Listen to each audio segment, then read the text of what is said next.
kapag umuwi yung ating mga ibon bukas, panigurado. So marami tayong isasakay sa derby.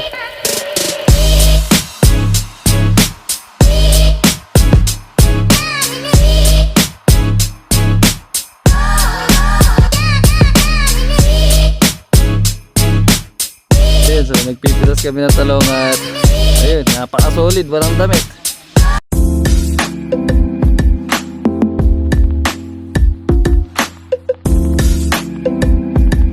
Yan, so magandang araw po sa inyo lahat. So ngayong araw ito at pawis na tayo dahil ito. So nagpipitas kami ng talong. Yan, so hindi nga tayo nakapagsakay ng ating mga ibon kagabi. So kaya ayun, kanina habang nagpipitas kami ay yun yung mga ibon ay dito dumaan. So ang daming mga ibon kanina at ayun. So kanina nung dumaan yung mga ibon dito ay ayun, so naisip natin kung what if kung sinakay natin yung mga ibon natin kagabi. So panigurado ay yung mga ibon natin ay kasama doon sa mga dumaan kanina dito. Ayun, ang dami ng mga ibon na dumaan kanina dito. So ngayon ang oras natin ay ayun, so alas 9 na, alas 9 sakto na. Kaya yung mga ibon ay kanina pa sila dumaan dito. Ayun, at yun nga, so hindi pa kami tapos. So hanggang ngayon ay nagpipitas pa kami ng talong. Yun, at yung panahon ay makulimlim. So yung mga ibon natin kanina ay pinaronda ko na lang. So ang ginawa ko ay yun, so pinakawalan ko na lang dito sa loft. At yung tatlong ibon natin ay nandito na. Pero yung dalawa wala pa. So siguro napasama sa mga ibang ibon o kaya naman ay naglibot-libot muna. So hintayin na lang natin sila hanggang mamaya. Pero yung ibang mga kasama nilang mga ibon ay ayun, so pinapasok ko na at kumain na sila. Wala pa yung ating mga ibon. So mamaya kapag hindi tayo busy or kapag hindi umulan, ayun, so itotos natin yung mga ibon. Kahit dito lang sa may Nueva Ecija. Para kahit hindi sila naisakay sa training kagabi ay maipagpag naman natin yung kanilang mga pakpak. Ayun. So bali malapit na nga yung ating derby kaya kailangan nating itos yung ating mga ibon. So mukhang nawala pa yung iba. Pinakawalan ko kaninang alas 7 hanggang ngayon wala pa yung dalawa. So habang nagpipitas tayo, yeah, so i-flex ko lang yung kasama nating nagpipitas. Ayun, so napaka-solid. Ayun. So paano naman kasi, paano hindi siya solid? Ito. So tignan nyo naman. Ayun, so nagpipitas kami ng talong at ayun, napaka-solid, walang damit. Yan. Napaka-solid na tao. So kung tayo balot na balot, tignan nyo naman yung kasama natin. Walang balot sa katawan. So hindi pa nga tayo tapos at yung oras natin ay ayun, alas 10 na. So mahigit alas 10 na ng umaga. At yung araw buti lang hindi ganoon kainit. At medyo makulimlim yung panahon. Kaya ayun, napaka-fresh kong magpitas ng mga talong. At yung dalawang ibon nga pala natin ay dumating na.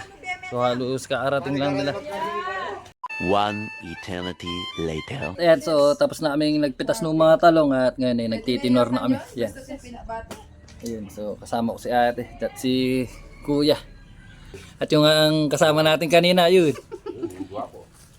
Yung si Mala Alden. Yan, so ito yung mga tinitinor namin na mga talong. And so ito halo-halo pa to, may mga iba may butas, may maliit, may mahaba. Ayun, at yun naman yung mga napili na. At yung mga reject ay ayun. Ay. Ano? Sa likod ni ate. Sa likod ni ate yung mga reject. At ayan, so magandang hapon po sa inyo lahat. Ayan, so kakatapos ko lang magbigay ng patuka sa ating mga ibon at sa mga ibang alaga natin. Ayan, so medyo maaga tayo nagpakain ngayon dahil mamaya isasakay natin sa training yung ating mga ibon, yung ating mga young bird. So last training na mamaya at sa susunod first lap na. Ayan, so first lap na nung derby. Kaya ayun, so kapag umuwi yung ating mga ibon bukas panigurado. So marami tayong isasakay sa derby. Ayan. So masusubukan natin yung ating mga young bird kung hanggang saan sila. Kung hanggang saan sila aabot. Ayan. So sana umabot sila ng Claveria. Ayan, kahit mag-finisher lang masaya na tayo. Ayun, so heto na yung ating mga ibon nandito sa loob. So linagay ko na sila sa loob para kung sakali mang umulan ay hindi na sila mabasa. Ito yung mga bagong young bird natin nandito na sa loob. Yun, so panigurado tapos na itong kumain dahil sila yung unang binigyan natin ng patuka kanina. So habang hindi pa tayo umaalis para magsakay ng ating mga ibon, so si Mrs. ay nagpapatulong muna sa bayan. So pupunta muna kami ng bayan bago ko isakay yung ating mga young bird. At so heto, nandito na kami sa may munisipyo. Ayan, dito sa munisipyo ng Arayat. So dahil may binili si Mrs. dito sa plaza, ito, so tumiretso na kami dito para ipasyal yung mga bata. Yeah, so heto na yung mga kasama natin at siyempre kasama natin si Bonbon. Ayun. So si Bonbon na lagi sumasama kapag umaalis tayo. So ngayon, ayan. So first time niyang pumunta dito kaya ayan, kanina pa siya paikot-ikot dito. Yung mga kasama natin ayun. So pahinga lang daw sila ng kaunti tapos ayun, maglalaro na sila mamaya dito. So hayaan lang natin silang maglaro dito kahit ilang minuto lang dahil maya maya ay aalis na rin tayo at magsasakay pa tayo ng mga ibon.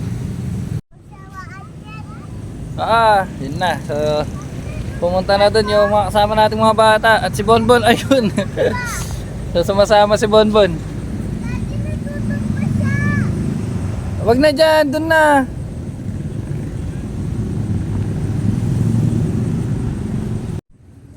Yan si Bonbon, tuwang-tuwa oh.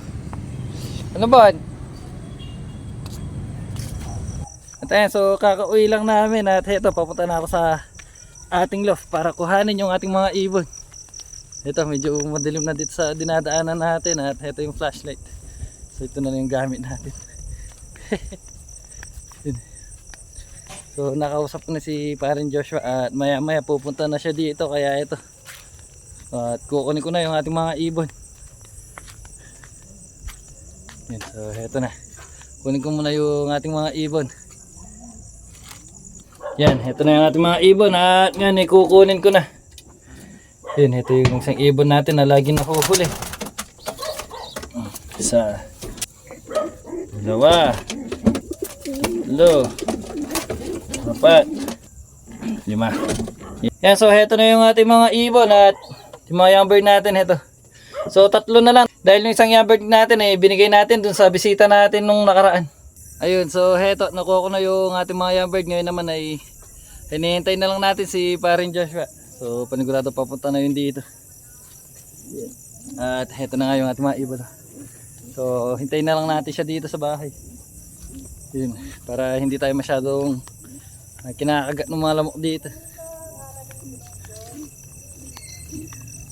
So abangan natin bukas yung ating mga ibon kung kumpleto ba silang isasakay natin sa derby. So excited ako magabang bukas dahil maliban dun sa hindi natin naitos na maayos yung ating mga ibon. Ayun, so ngayon sa susunod na sakay natin sa kanila ay derby na. Kaya excited tayo. Yun. Kaya excited tayong malaman kung aabot ba sila ng dulo ng Claveria. Sakto ka pa, ikuwara nga ipo ata pare. Yun, so heto, nandito na si pare Joshua. Cover na paling motor mo. Ang dalong-duming yung cellphone ko nakapagit. Tara na. Beta na lang mo, Kay. Oh, bata may yung training ba? Na. Ay, yan na ayun dalatam. Ay, ali, sabay po tamuli ka na eh. Bakit balikan bukas? Daddy, karami dress ko. Sabagay. Daddy, karami dress ko. Maraming dress mo. Ako. Ako? Aro. Kasalesaya pa. Sayang na. Yung ka na, ara, kompleto la 5. Ito na yung ating mga ibon at ito na lang yung dadalhin namin training box, yung gamit natin.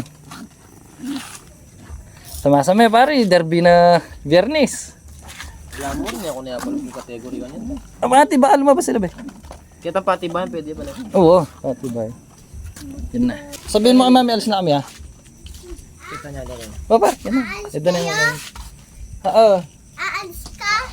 Sino kasama ko? Si para mo. Si para ka? Si Shopee.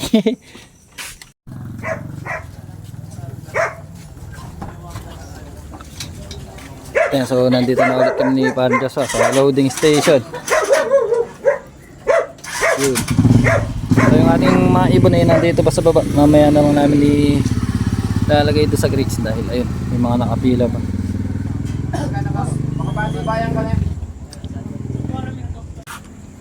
Yun, so ayun, so tinulog na ni parin Joshua yung ating mga ibon. Yun, so may abangan na naman tayo bukas na umaga.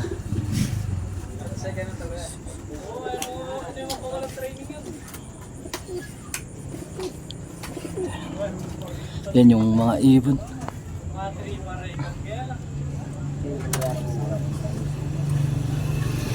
Pasok.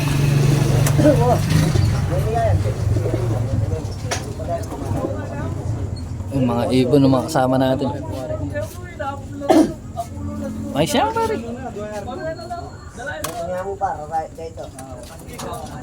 Ay siya. Ay siya daw.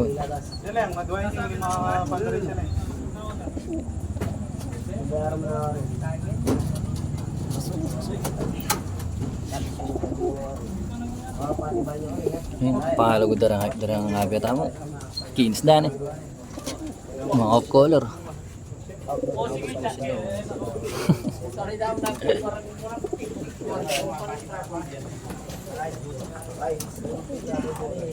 Yan na lang. Halos damo. Yun, so tapos ng linagay ni Bad Joshua yung ating mga ibon dito sa crates. So ngayon ay uuwi na tayo.